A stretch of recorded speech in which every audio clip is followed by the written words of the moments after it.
existía. Y desde luego fue atendida. Vamos a abordar un poquito cómo lo hicieron los egipcios y yo realmente me quedo sorprendido de las cosas que eran capaces de hacer hace 3000 años. Lo primero que pueden ver en la parte superior es una barra tallada en granito que era un cúbito, una regla, como una regla escolar. Este cúbito se encuentra actualmente en el Museo de Arte Egipcio en la ciudad de Turín, en Italia, y a mí me sorprende el detalle que tiene, si se fijan, las divisiones y las subdivisiones del mismo. Es realmente un patrón de medición. Además de eso, los egipcios tenían mucho conocimiento de los materiales seleccionados. Se trata de granito. El granito es un material que seguimos utilizando en metrología dimensional.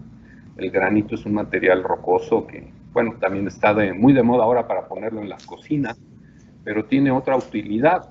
El granito es muy antiguo geológicamente y por lo tanto está liberado de esfuerzos, es decir, que geometría no va cambiando en el tiempo por esfuerzos residuales que se vaya acomodando.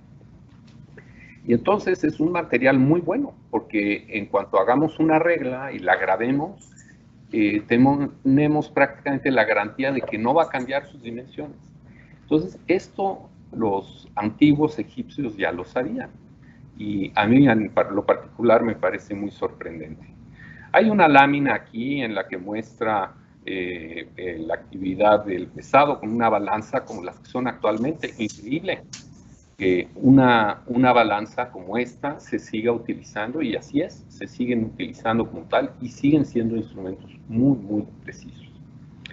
Y por otro lado, las medidas de longitud pues son antropométricas, ¿no? Es decir, están en función de las dimensiones del cuerpo humano, siendo la base el cúbito, que era la medida entre el codo y la punta de los dedos, del antebrazo, y de ahí se derivan el palmo, 4 dedos, el dedo, la vara y el río, que aproximadamente tienen estas dimensiones en sistemas del LTI actual.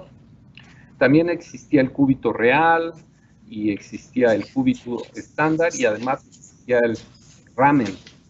Y uno se preguntará, ¿por qué tenían estas unidades con esos, digamos, correspondiente a ese número de dedos o de palmos? Si ustedes dividen un ramen entre un cúbito real, les va a dar el cociente, perdón, sí, un ramen entre un cúbito real, el cociente les va a dar 0.71. Y ese es un número, ¿no les dice algo? 0.71. Raíz de 2 sobre 2. ¿Y qué les recuerda esa raíz de 2 sobre 2? Sus clases de trigonometría, seno de 30 grados. ¿Sí? Entonces, era una relación geométrica de un triángulo que, si bien ellos no conocían el teorema de Pitágoras o la trigonometría, este tipo de proporciones les permitía guardar esas proporciones, y de ahí derivó la construcción, por ejemplo, de las pirámides de Egipto. ¿Sí? Entonces, esto lo utilizaban mucho los egipcios, y además, no solo eso, tenían muy claro el concepto de calibración. Los grandes arquitectos que hicieron las pirámides tenían estándares, patrones, y cada luna llena, cada uno de los obreros que se le daba un cúbito de madera, cada luna llena lo tenían que recalibrar contra el cúbito de referencia hecho en granito, y de esta manera garantizaban un sistema coherente de mediciones y un sistema de calibración increíble. Esto lo hicieron hace más de 3000 años. Entonces no estamos inventando gran cosa, esto ya viene desde muy atrás. Muy interesante, los invito a estudiar un poquito más sobre qué hacían los egipcios con su sistema de unidades y cómo fue posible que hicieran las pirámides de Egipto y hacer mediciones como las que hicieron en aquellos tiempos. Como pequeña digresión, les voy a mencionar un poco después, pero también en Egipto, una persona que fue más bien de la cultura griega, Eratóstenes, fue capaz de medir con bastante exactitud el diámetro de la Tierra, haciendo uso de varita, midiendo las proyecciones de sombras, realmente una instrumentación muy sencilla y haciendo uso de geometría elemental, diría yo, de secundaria. Les dejo de ejercicio, traten de averiguar cómo midió Eratóstenes el diámetro de la Tierra con ese tipo de instrumentación. Es realmente algo muy ingenioso. Bien, continuemos, porque la gran aventura del metro, aquí todavía no se llamaba metro, ¿verdad? Era una unidad de medida de longitud, que era el cúbito. Ese era el estándar de los egipcios. Pero ahora vamos a saltar hasta 1780. La Revolución Francesa, representada aquí por Marianne, el símbolo de la Revolución Francesa. En todas las monedas de Francia, en una de las caras viene el perfil de una mujer muy guapa, que supuestamente es Marianne, que representa a la República, y este cuadro de Lacroix representa a Marianne viendo la bandera francesa y con el pueblo detrás de ella, ¿no?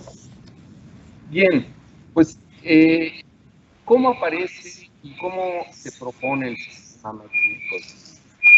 Pues bien, entre otras cosas, fue una exigencia del pueblo durante la Revolución Francesa, entre 1789 y 1799. Vamos a ver lo que pasaba. Realmente en Francia había un caos entre los patrones de medida, con los que, entre otras cosas, se cobraba los impuestos del rey o de los señores feudales y el diezmo de la iglesia. Estos patrones de volumen, por ejemplo, para medir el grano, o patrones de masa, o patrones para medir las extensiones de tierra que los siervos tenían que labrar, etcétera, había un caos de mediciones. No solo había distintas patrones con distintos nombres, sino que a lo mejor un patrón con un mismo nombre realmente valía otra cosa tantito más allá. Y para darles un ejemplo que tal vez les interesa, en aquel tiempo resulta que una pinta de cerveza era 2/3 partes de una, en París, era 2/3 partes de una pinta de cerveza en Saint-Denis, que actualmente es un suburbio al norte de París.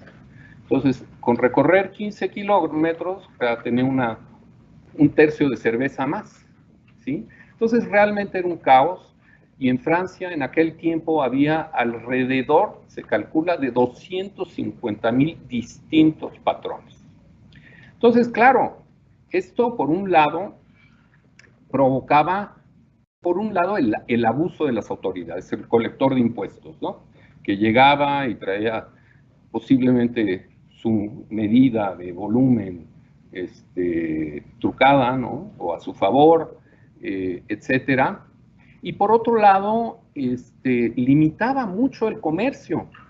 ¿Por qué? Porque entonces realmente en una ciudad pequeña pues tenían sus propios patrones de medición y la gente hacía comercio pues con su vecino y con el de allá, a todos los del pueblito que se ajustaban a esos patrones de medición, pero ya con los del pueblito de al lado ya eran otros patrones. Entonces ya no había comercio o se dificultaba el comercio porque no eran los mismos patrones de medida. No hablemos ya del comercio internacional, se convertía en algo casi imposible. Entonces, realmente había una exigencia del pueblo, pero también el nuevo gobierno de la Revolución, que era un gobierno de la Ilustración, donde estuvieron gente que representaba los grandes pensadores del siglo de las luces y varios de los grandes científicos de la época que formaban parte del comité científico que se formó de la Academia de Ciencias de Francia para definir el nuevo sistema de unidades, con nombres que ustedes seguramente han escuchado en sus clases de matemáticas o de física, con nombres como Lagrange, Laplace, en química Lavoisier y varios más que fueron parte de este comité. Entonces, por todo este caos que reinaba en Francia, definitivamente se requeriría de un nuevo sistema de pesas y medidas que fuese universal. Y qué mejor que reunir a este grupo de científicos para que dieran sus ideas de cómo medirlo.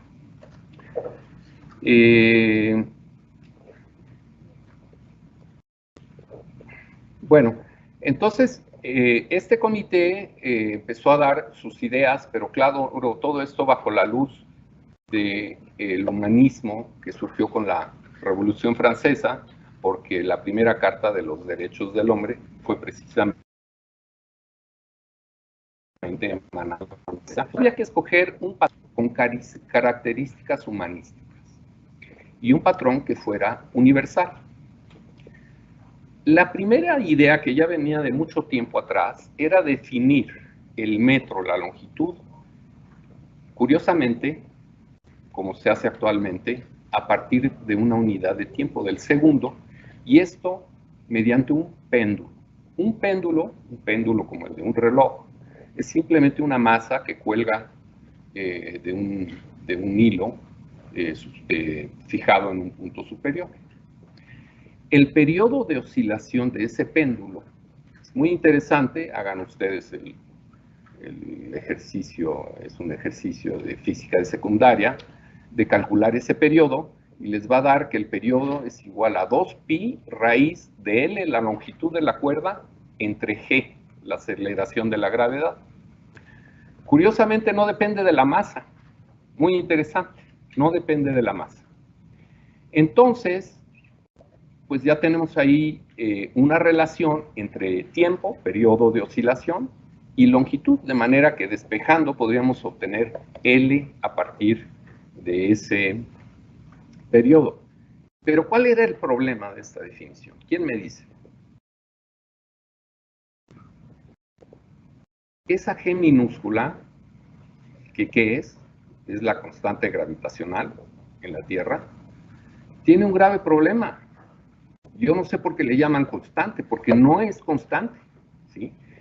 Es un valor que depende de la posición geográfica, depende de la latitud, depende de la altura y depende actualmente de las precisiones que se manejan, de las mareas marinas, de la posición de la luna, de las mareas solares, etcétera, etcétera, etcétera, ¿sí? Entonces no es constante. Entonces ahí venía el problema. Ellos querían hacer una definición universal, que sea la misma en cualquier lugar de la Tierra. Pero entonces esta definición, ¿qué problema tenía? Pues que no era exactamente la misma en cualquier lugar de la Tierra.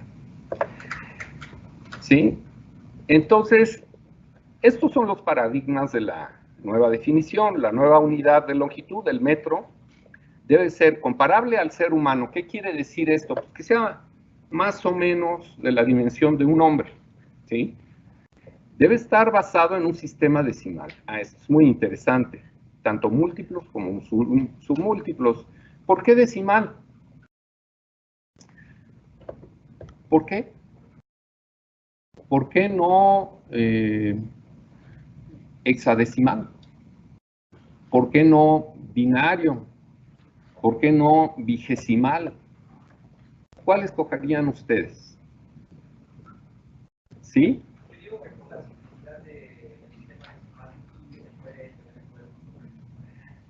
Porque tenemos 10 dedos, simplemente 10 dígitos, y es una forma de contar, ¿sí?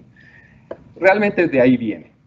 Pero haber escogido un sistema en base 12, varios de ellos desde aquella época arguyeron que podría haber sido un buen sistema, porque 12 tiene más divisores que 10. Y eso era un argumento. Y también hubo por ahí dentro del comité científico también se daban las bromas, y hubo uno por ahí que dijo, bueno, yo creo que deberíamos de escoger un sistema con base 11, que es número primo, ¿no? Nada más para tomarle el pelo a los demás, ¿no? Pero bueno, se escogió el sistema decimal y hoy por hoy nos parece de lo más natural, pero antes no era así. Piensen nada más en el sistema de unidades imperiales. ¿Cuántas pulgadas hacen un pie? Ya ni saben el sistema imperial, ¿verdad? 12. ¿Cuántos pies hacen una yarda? 3. ¿Cuántas yardas hacen una milla? No sé, no me acuerdo. Pero es un sistema en el que no son múltiplos coherentes, no es consistente, ¿sí? Entonces, estos eran varios de los paradigmas. Debe estar definido de tal suerte que no dependa de una nación o persona y debe ser un bien de todos los hombres. Ahí está el humanismo, ¿no? Un bien de todos los hombres y no debe ser propiedad de una nación o persona. O sea que si es un artefacto, debería de ser un artefacto al que todo mundo tenga acceso. Finalmente, debe de ser estable, es decir, que no cambie en el tiempo, ¿sí? ¿Qué se les ocurrió? Dijeron, pues la tierra es de todos los hombres. Y bajo los pies de cada hombre, ¿qué pasa? Un meridiano. Entonces, la longitud de un meridiano podría ser el estándar, ¿sí? Y entonces dijeron, vamos a definirlo así, y para que tenga una dimensión similar a la del hombre y similar a la yarda que ya existía, dijeron, porque ya sabían un valor aproximado de la dimensión de la Tierra, dijeron, vamos a dividir un cuarto de meridiano entre 10.000 y vamos a definir eso como el metro. Y esa fue la primera definición del metro y de ahí su origen, ¿sí? Aquí en la lámina podemos ver esa definición, ¿sí? La 10.000.000ª parte de precisamente un cuarto de meridiano terrestre. Es comparable al ser humano, ¿sí? Ahí ven más o menos ahí en esta figura de Leonardo da Vinci, a qué equivale un metro, es similar a una yarda y es por lo tanto comparable al ser humano. Sus múltiplos y submúltiplos se definieron en forma decimal y se define en función de algo que es de todos los hombres, las dimensiones de la Tierra, que es común a la humanidad, y además en aquellos años se pensaba que sus dimensiones, es decir, las dimensiones de la Tierra, no podían cambiar al pasar del tiempo y su geometría era perfecta. Sí se sabía que la Tierra no era perfectamente esférica, se sabía que era achatada en los polos, pero se suponía que era una elipse perfecta, ¿sí? Pero ya cuando estaban en esto, ellos mismos se percataron que pues, no es perfecta. Entonces eso ya desde entonces invalidaba un poquito su definición. Pero el proyecto estaba emprendido. Había también una cuestión política, esto es muy interesante. Estaba en plena Revolución Francesa, cada tercer día guillotinaban a uno o al otro de más allá. Y el que guillotinaba un día, a los 3 días era guillotinado, ¿no? Entonces, desde luego, ese fue un invento muy exitoso de la Revolución Francesa, la guillotina. Y la Academia de Ciencias ya existía bajo el antiguo régimen real. Todos esos científicos tenían que buscar alguna manera de ser útiles a la nueva sociedad. Y nada mejor que esto. Y entonces fue también un propósito político. Y entonces decidieron que había que medir un segmento del meridiano terrestre que pasaba por París para poder determinar por extrapolación el valor del cuarto de meridiano.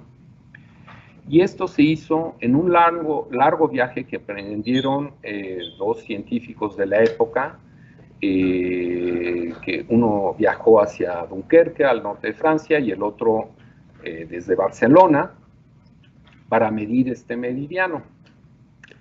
Fue una gran aventura. Esto es lo que realmente fue una gran aventura. Les llevó 7 años completar esta tarea. Y esto en medio de un país que estaba en plena revolución, ¿sí? El método que emplearon era muy ingenioso, era mediante trigonometría, únicamente requería la medición de ángulos, o sea, se medía una base en la que determinaban una longitud, y ya después por métodos topográficos iban apuntando con el instrumento que viene aquí, que también era un instrumento muy ingenioso, que se llama el círculo repetidor de Borda. El círculo tenía una escala angular y tenía 2 telescopios, ¿sí? Entonces se montaba sobre un trípode y se colocaba el observador en algún punto alto de un cerro, de una iglesia, y entonces apuntaba uno de los telescopios hacia algún otro punto alto, por ejemplo, otra iglesia, y hacia otro cerro el otro, medía ese ángulo, y luego rotaba un telescopio con respecto al otro, y lo hacía múltiples veces, con distintas referencias relativas, y esto es una muy buena práctica porque elimina prácticamente los errores de la escala angular. Entonces medían los ángulos y luego por triangulación iban midiendo, determinaban un triángulo y luego conociendo un cateto de ese triángulo medían uno siguiente con otra torre y así sucesivamente hasta llegar desde Dunkerque hasta Barcelona. Entonces fue una aventura porque además, imagínense, en plena revolución, estos hombres en sus carrozas a caballos, ahí viajando con estos instrumentos extraños que parecían armas y subiéndose a las torres de las iglesias donde había gente a lo mejor todavía combatiendo, entonces los metían a la cárcel y bueno, fue toda una aventura. Pero lo midieron y resultado de esto, en 1799, con el valor que ellos aportaron del metro, se fundió lo que se llamó el metro de los archivos, que es una barra de perfil rectangular de 1 metro, entre sus extremos, es lo que se llama un patrón de topes, y después se reprodujo esta y se mandó a todos los departamentos de Francia, y hoy en día ustedes pueden visitar varias alcaldías en Francia y en la fachada está todavía grabada la dimensión del metro, ¿sí? Como se puede ver, y se repartieron copias en mármol, etc. No obstante, sí hay que hacer notar que a la gente le costó mucho trabajo adaptarse y realmente fue gradual. En aquel tiempo, después de la Revolución Francesa, cuando llegó Napoleón, primero dijo, lo vamos a adoptar, y después dijo, bueno, pues lo vamos a adoptar a medias porque la gente no lo quiere, ¿no? Entonces fue algo muy, muy gradual. Aquí les pongo el libro y la ficha bibliográfica que habla de esta aventura y les invito a leerlo. Es La medida de todas las cosas de Ken Alter. Es un súper libro, es súper interesante. Es una aventura histórica, pero también científica. Y ya después llegamos a la Convención del Metro en 1875. Los países se industrializan, cada vez producen más, el comercio se intensifica, el comercio internacional empieza a aparecer y definitivamente se requiere de una estandarización, y entonces se fija, en 1875 se firma la Convención del Metro, lo firman 17 países y resultado de esta convención se crea el BIPM, la Oficina Internacional de Pesas y Medidas, así como las conferencias, la Conferencia Internacional de Pesas y Medidas y el Comité Internacional, perdón, la Conferencia General de Pesas y Medidas y el Comité Internacional de Pesas y Medidas.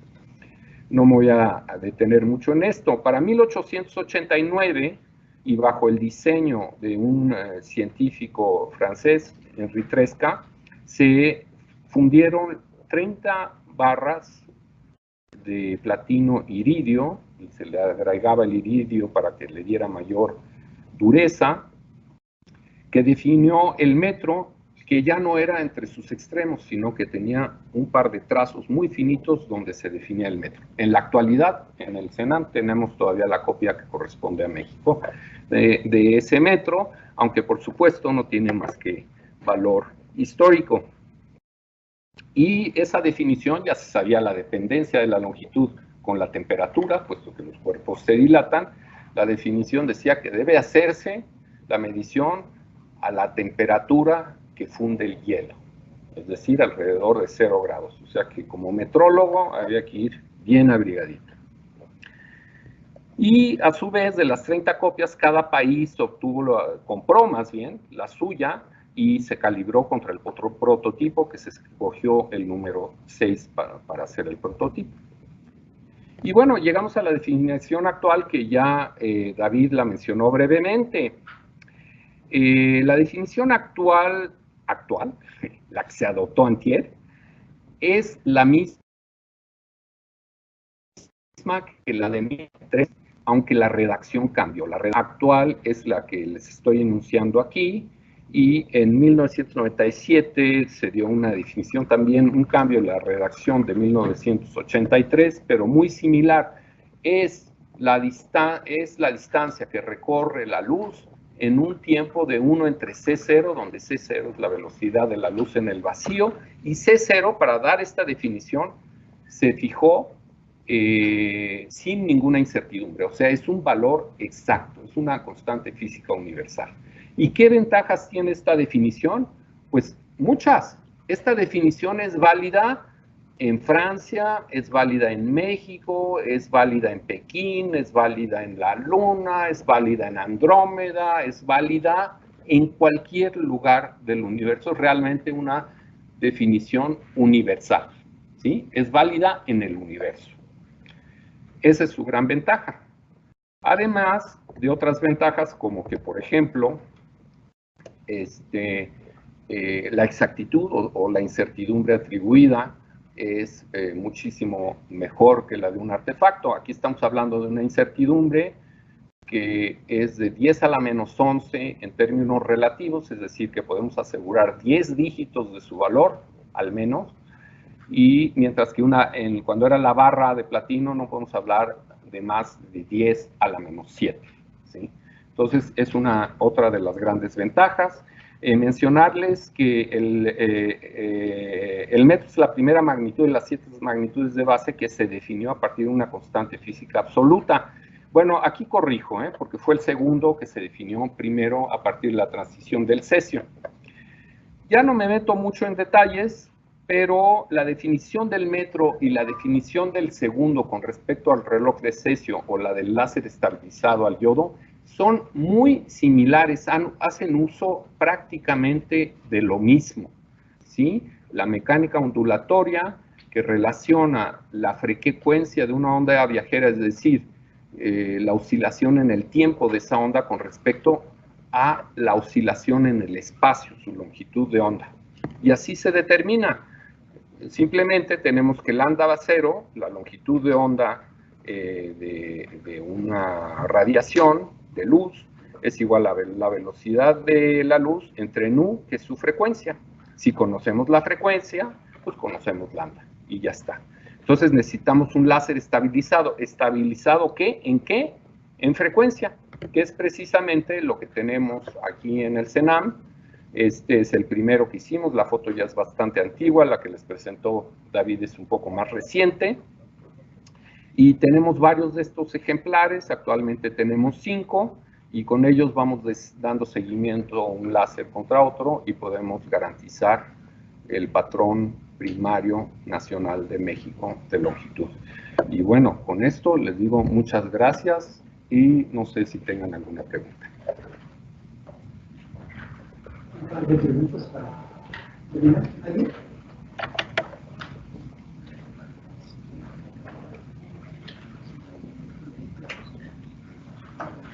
No hay preguntas. Bueno, les agradezco su presencia y los invito a leer el libro que les recomendé y los invito también a ver mucha información que hay en YouTube y en Internet al respecto y en particular en la página del CENAM y del BIPN. Gracias por su presencia.